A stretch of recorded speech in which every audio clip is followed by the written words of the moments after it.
Falando sobre saúde, a ceratocone, já ouviu falar? É uma doença que atinge a estrutura da córnea. Os sintomas podem aparecer pela primeira vez durante a puberdade ou no final da adolescência e inclui visão turva e sensibilidade à luz e claridade. Põe na tela do BG. Um susto em dose dupla.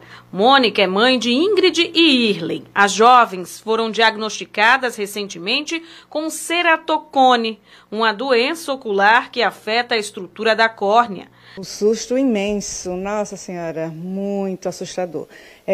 Conhecer, na verdade, é um mundo novo, né? Desconhecido, não conhecia a doença, não tinha a menor ideia.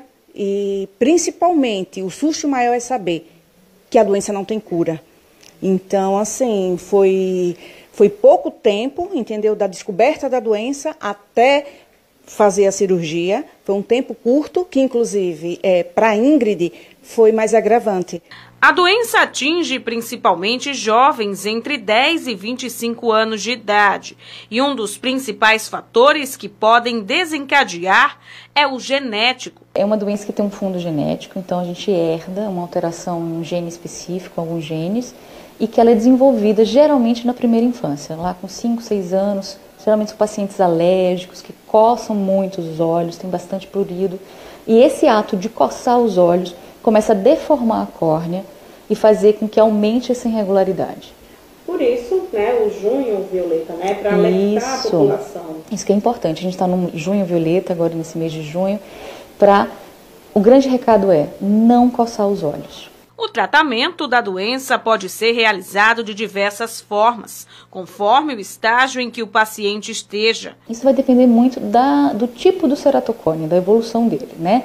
Então, em ceratocone iniciais, a gente passa óculos e o paciente consegue ter uma visão bacana.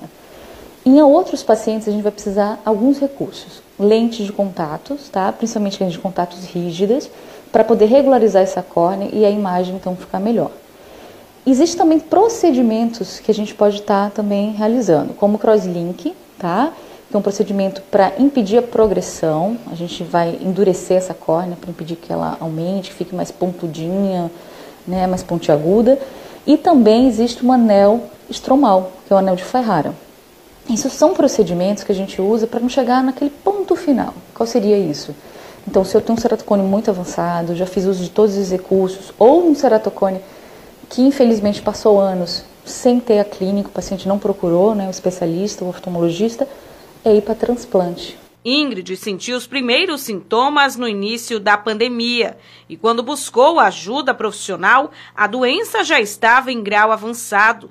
Agora ela se recupera das cirurgias que precisou realizar. A princípio era uma coceira no olho e aí eu não enxergava nem de longe nem de perto. Para estudar eu tinha que colocar vários livros empilhados para eu poder enxergar. E mesmo assim com uma dificuldade muito grande. Ao notar o drama que a irmã viveu, Irlen também resolveu realizar exames para investigar a saúde ocular. Logo depois da cirurgia da minha irmã, foi que aí fui buscar, né, ver se eu também tinha a doença, por ser uma doença genética. E aí eu fui buscar também para saber se eu tinha e foi constatado que sim. Por eu ter conseguido ver os exames antes da doença se agravar, tá sendo mais tranquilo para mim, porque eu tenho a possibilidade de usar óculos ou de fazer outros tipos de tratamento que não a cirurgia. Cerca de 150 mil novos casos de ceratocone são registrados por ano no Brasil. Um número que chama a atenção, já que o diagnóstico precoce da doença é fundamental para que o problema não se agrave e atinja níveis mais avançados, podendo ser necessário o transplante de córnea.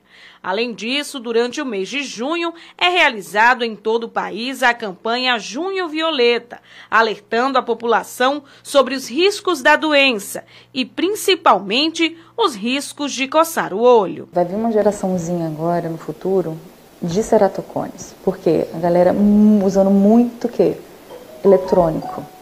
Então, são pacientes que ficam muito mais tempo em casa, em frente a telas, com menos exposição ao sol, que é muito importante para o olho, tá? Porque o sol, a luz solar, ela faz um crosslink natural. Então, ela impede também que desenvolva.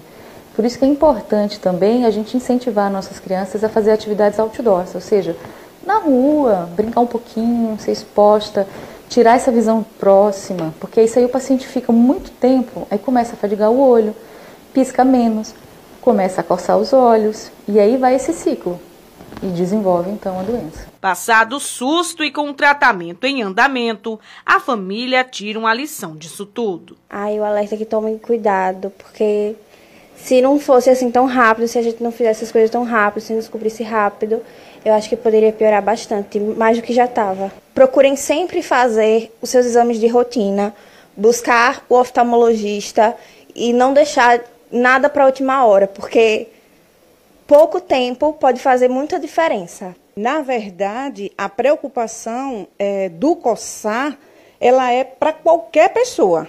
Tá? Mesmo que ela não tenha nenhum problema de visão, mas é ruim para qualquer pessoa. E principalmente para quem já tem um problema tão agravante que é o problema que elas têm, entendeu? Então, assim, coçar jamais os olhos. Não se deve coçar de forma alguma.